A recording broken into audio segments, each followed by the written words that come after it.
It is Friday, March 31st, 2023. This is another edition of Baseball Today, presented to you by our friends over at Blast Motion. I am Chris Rose. We got producer Dan along for the ride as well. And that is not Trevor Plouffe. That is the one and only Jolly Olive of Shea Station fame. And, of course, does all our wonderful stuff with our baseball reference and everything else at John Boy Media. Happy second day of the baseball season, Jolly. Yeah, technically second day. I'm one of the few and lucky that gets to watch their team play 2 consecutive days. You know, I always kind of hated the day off after opening day. I get why the players get it, but I'm feeling very lucky today. Yes, I too get to watch my team, and perhaps mine will even score a run. So we'll see how that goes. I'm not so Luis sure that it's going Castillo to looked happen. good. He looked good. He sure did. He sure did. By the way, yeah, don't worry. Michelle's just getting something from the other room. We're on our vacation. She's busy right now. Right? She is very busy. It's the back end of Brady's college trip that we're doing right now. Oh, very nice. That's what it is. Hey, quick question for everybody. You ready to dominate at the plate this season? Because Blast Baseball is the #1 hitting improvement solution. It is trusted by more MLB, college, and travel ball teams than any other one out there. The Blast sensor actually attaches to the knob of the bat, and it provides real-time feedback with each and every swing. Metrics are automatically sent to smartphone apps, generating insights that allow you to analyze and improve your hitting like never before. And on top of that, not only do we want you to get better, we want you to save money as well. So head on over to blastmotion.com, enter the code word today at checkout. You're going to save $10. So unlock your potential with Blast. Also coming up later in the show, we've got our Blast Motion question of the week. That person is going to get a Blast Motion and a Baseball Today t-shirt as well. But let's start with one of the late night games from Thursday, where the A's came back in the late going to top the Halos 2-1. But according to the amazing Sarah Langs out there, great tweet, she said Shohei's outing was the 26th since 1901 with double-digit strikeouts, no runs allowed on opening day. He is the first one to have his team, however, lose. Are we taking his performance for granted, and are the Angels as well? You know, that's a really good question, Rosie, because I think that there's no way we can't take it for granted, because we've never seen anything like Shohei Ohtani before, really, at this kind of level. So even if we're appreciating him as much as we can, there's a chance we never see anything like him ever again. So we'll never be able to appreciate him enough. As for the Angels, you know, they spent money this offseason. They went out, they got some position players. They got Tyler Anderson. They got, they spent on the bullpen last season. It's just, one game in, we can overreact a little bit. It looks like it might not click again, but the Angels have 4 months ahead of them before they have to make probably the most important decision in franchise history. Yeah, I don't need to get on that again. Earlier this week, I got a big shit burger handed to me in my social media inbox, if you will, about my take on Shohei Ohtani and everything else. I like shit burger. That's good. Thanks. I think just that in one of my favorite baseball movies in Major League. I think Lou Brown said, "Why don't I thought I heard that before." Shit burger. So there you go. Yeah, no, listen, it's one game, but it's a game against the Oakland A's where you need to win it. Yeah. You got your dude on the mound. He's the only one since 1901 to have the sort of performance he did, and your team freaking loses. Like, I almost feel like I have to prevent myself from asking these questions, because if I don't, then I'm going to get so frustrated with what has happened in Anaheim the last 5 years while he's been there that I won't be able to forgive myself.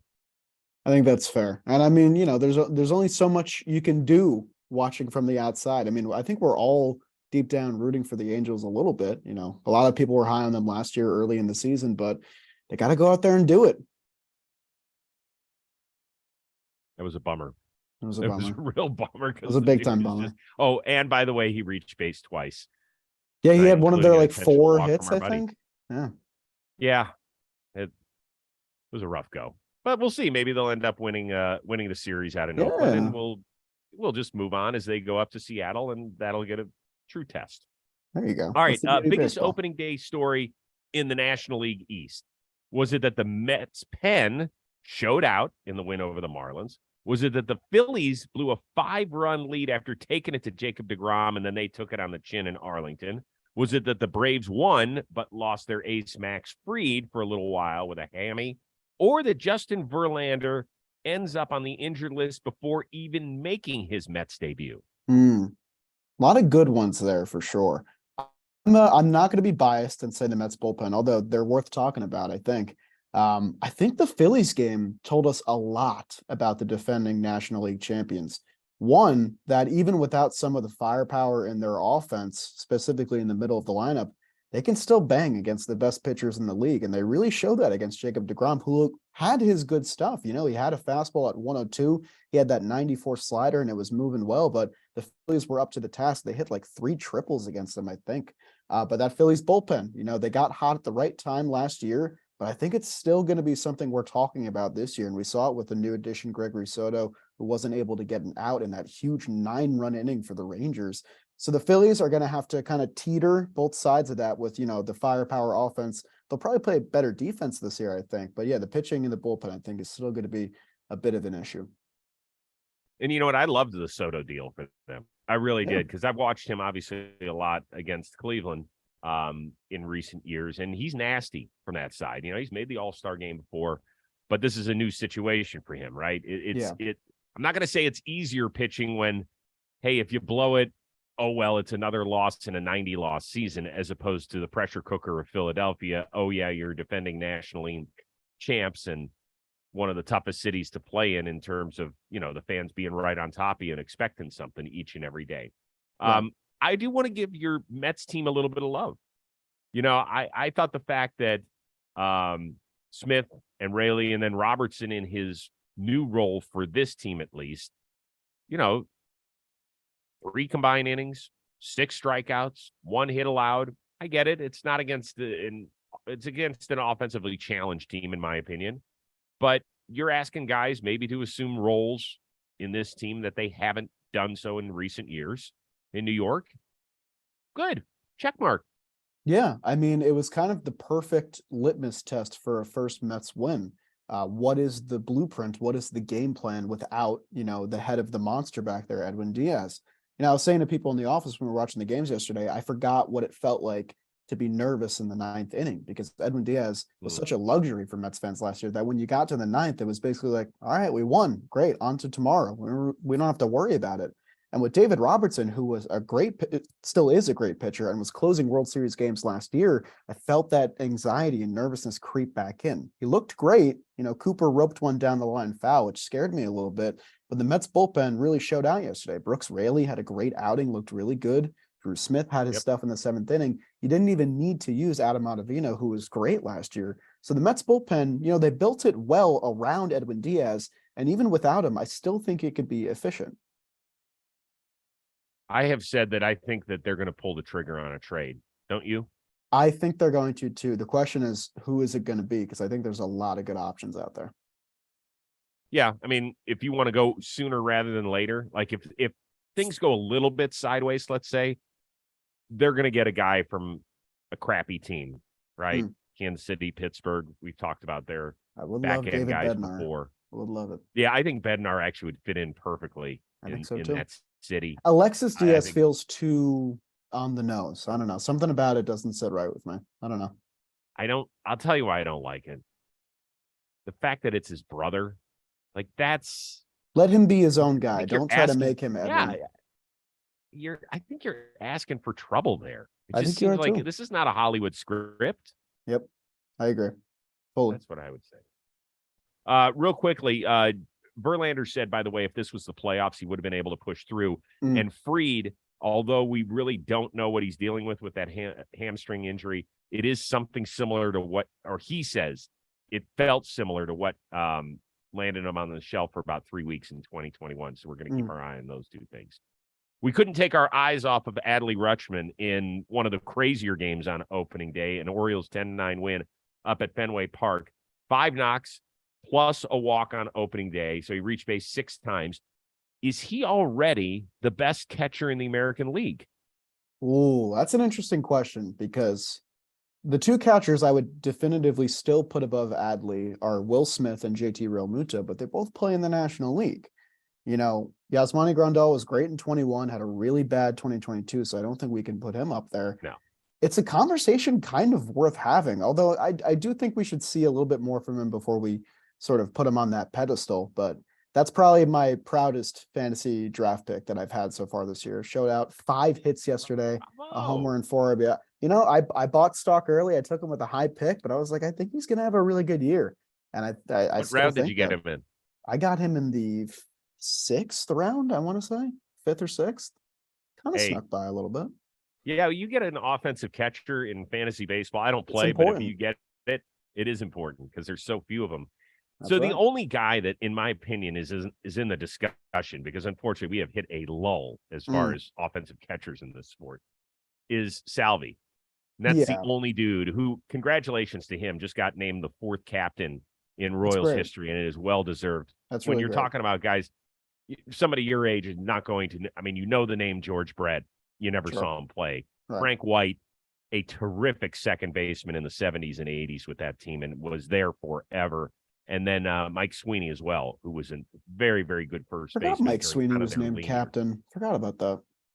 Yeah, so it's a great honor for him. It's well deserved. Now, for me, the only reason I would be reluctant to catapult him ahead of Salvi at this point is catchers are a lot like offensive linemen. We as fans think we know what the hell they do back there, but we really don't know. Right. We have to go talk to everybody else associated with the club to find if a guy is any good. Like, we could see the metrics on sticking pitches and stealing strikes and blocking balls and all that sort of stuff. I want to know, can a guy navigate a pitching staff through those rough waters? Right. And there's nothing that we can watch during a game to realize what a catcher does. Right. No, I totally get it. And I mean, it was a testing game for Adley yesterday because the Baltimore pitching staff fell apart a little bit at the end, but I think he did his part back there. He had a lot of nice picks, a lot of good frames. And, like the competition for the AL best catcher kind of thinned out when Sean Murphy got traded to Atlanta too. That's something I forgot to mention before. So it really could be Adley's spot to take this year, but you're right. Salvador Perez is definitely worth mentioning in the same breath. I mean, he was a home run king 2 years ago. That's not that long ago, and is still catching, a decade deep into his career. So he's definitely worth mentioning as well. But Adley is going to be the real deal. The thing I have always loved about Salvi is the number of games he puts behind the plate. Right, right. He just is an animal back and there. I think Adley can give you that too. Oh, I think so too. I don't think there's any question. And if you're into the metrics with him, only Real Muto had a higher WAR than his 5.2 last season. Right. He didn't play the whole season. Remember, he was banged up at the beginning and it delayed his debut. For him to put up that sort of WAR in essentially 3/4 of the season is pretty special. But he's a fantastic player and a great kid. We had him on the Rose rotation a season ago, and I remember writing the Orioles PR staff afterward, and I was like, you guys are so locked and loaded there for the next decade. He is an amazing kid. Maybe the Orioles should think about extending him like your Guardians extended Andres Gimenez on a deal that I absolutely love. That could be a good idea, Baltimore. And I'll tell you this, because Rutschman is not 21, he's in his mid-20s, played, full complement at Oregon State and all that sort of stuff. He might be willing to listen to something like that. It's possible. I think so. Possible, and, but why don't you get him while he's going to be on the cheaper side? Because for all we know, he could be having MVP caliber years a couple years down the line. Or sooner. Maybe this year. Let's stay in the American League East, if you don't mind. Bigger wow for you at the Boogie Down. Aaron Judge homering in his first at-bat of the season, or Garrett Cole, 11 Ks over 6 shutty. Rosie, that Aaron Judge home run in the first inning was maybe the most obvious home run of all time. I think it might have been the most obvious home run of all time. The pop from the studio we had here was great. Everyone was screaming, losing their head. I'm going to go with Garrett Cole strikeouts for sure. Garrett Cole looked really, really good, especially considering that he walked the first batter on 4 pitches. And I was like, okay, what kind of day are we in for with Garrett Cole against the Giants here? But he made that lineup look like mincemeat. He absolutely devoured that team over 6 innings.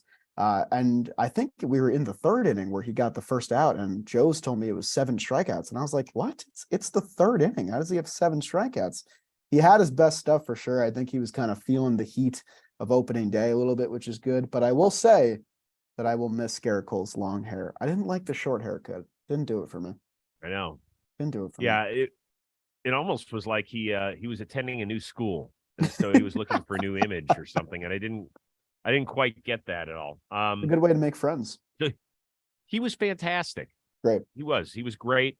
I thought both starting pitchers were really good. Obviously, Logan Webb actually had more strikeouts than Garrett Cole in his work, but he made a couple of mistakes to Judge and to Glaber.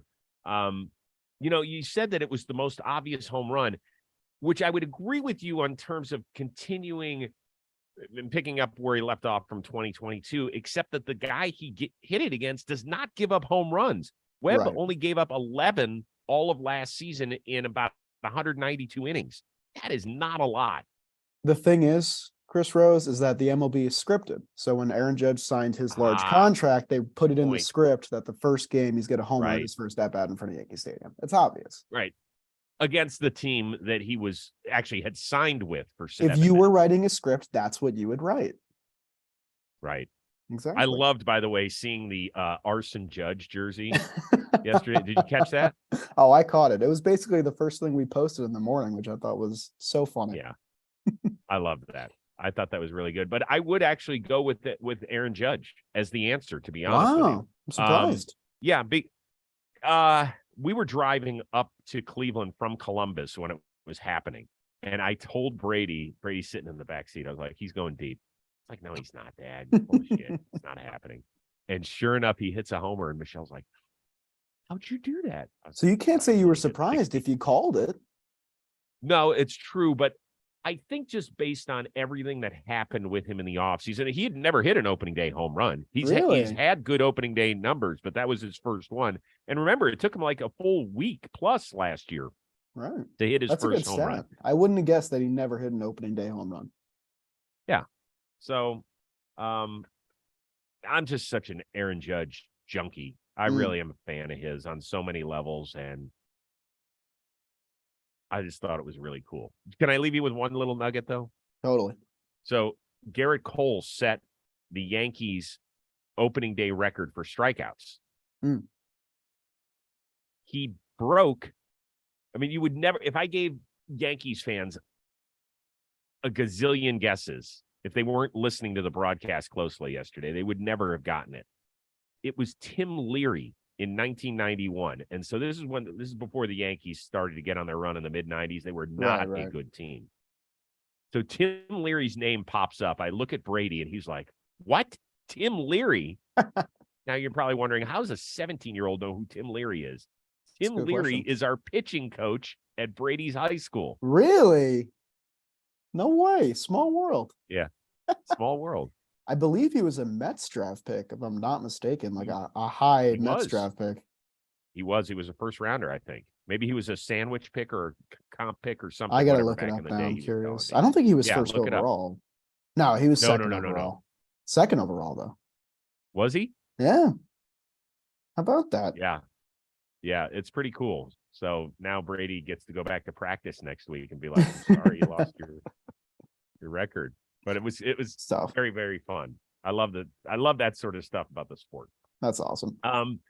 Okay, so we had obviously pitch clock came into action yesterday for the first time when it counts, right? So Stroman got tagged for the first violation, I think.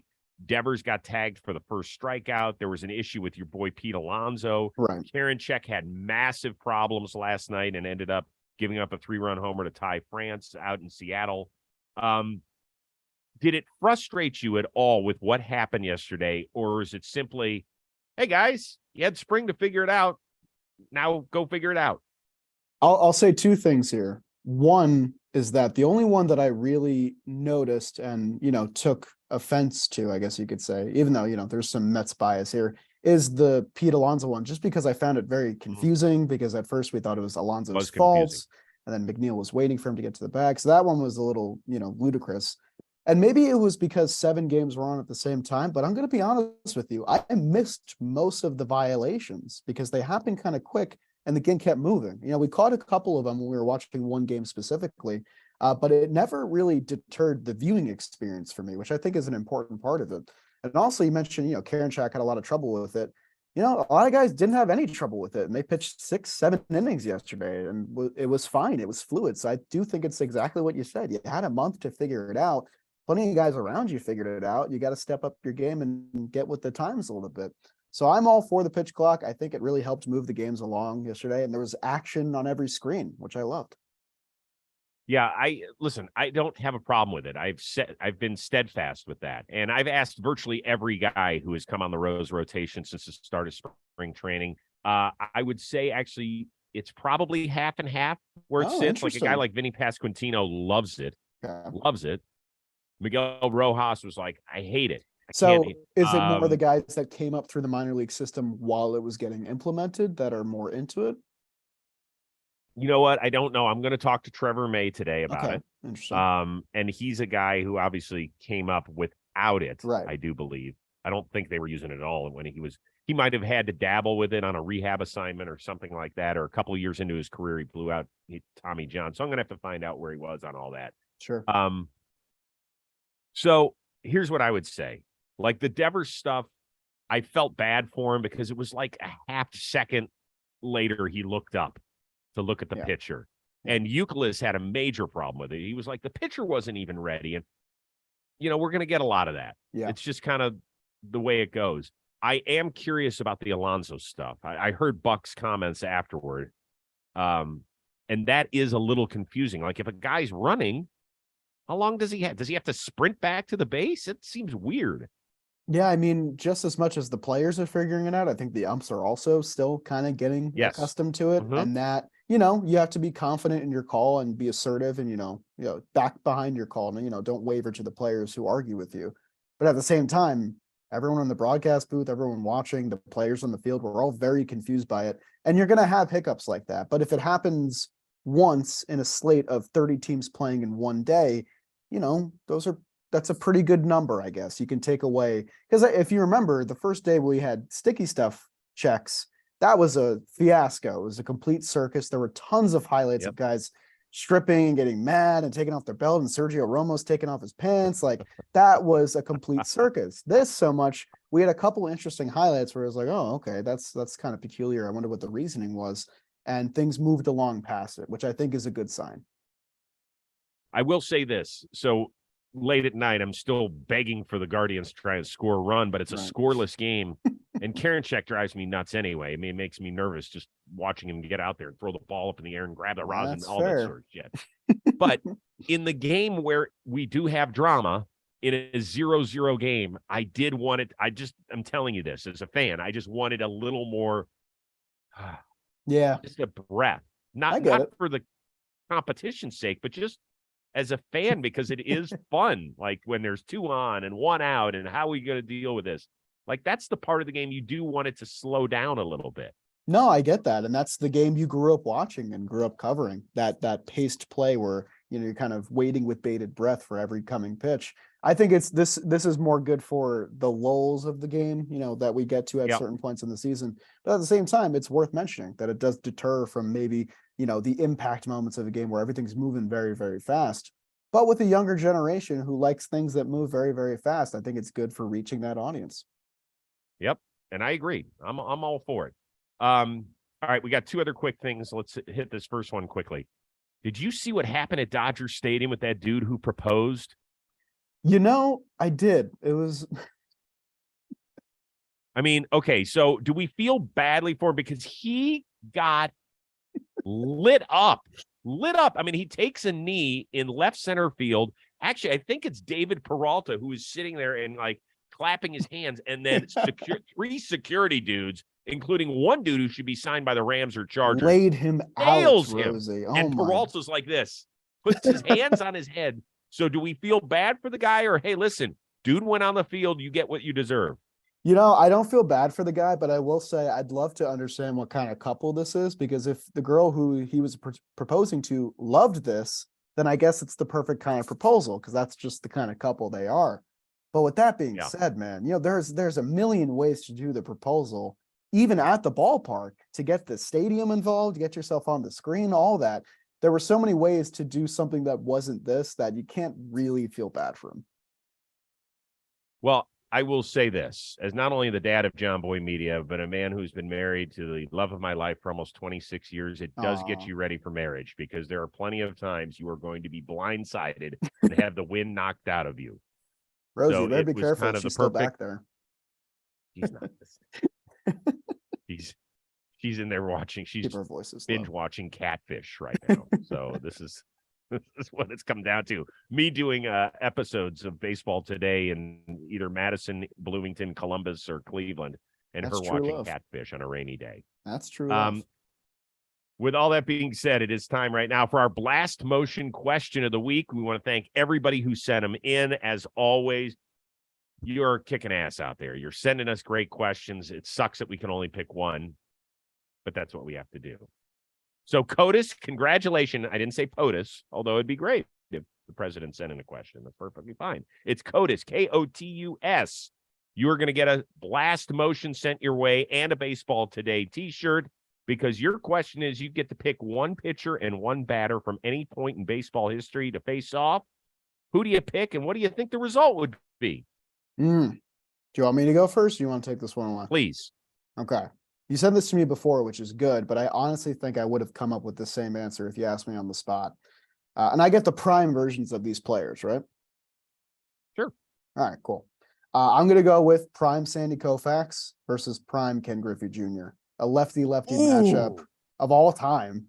And I have to answer how I think it would end, which is tough because who really knows how it would end? But I think Koufax would get the K. Maybe that's just me. I love it, because you and I are thinking along such similar lines, Okay. except because we both went lefty-lefty. We Good. flipped the generation of the hitter and the pitcher. Love The that. pitcher, I am going with Randy Johnson, and I am going against Ted Williams. Oh, that's really good too. But So strikeout, right? to me, there's no. Wow. Kidding me? No, I don't know, way. man. If Ted No, Williams Ted saw Randy Williams- Johnson fastball, I don't know, man.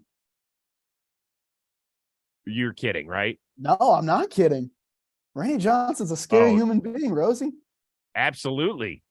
Ted Williams is a frightening human being standing in a batter's box. He would nail that thing off the wall. Wow, that's a bold claim. It is a great question, though. So thank you very much, COTUS. Congratulations on getting your blast motion and your Baseball Today swag as well. Holy smokes, did this time fly? I love it that we're back on opening day. We're not, what about this? What might happen here? Now we're dealing with cold, hard facts and stuff like that. Very quickly, what percentage of Mets games will you watch live this year, do you think?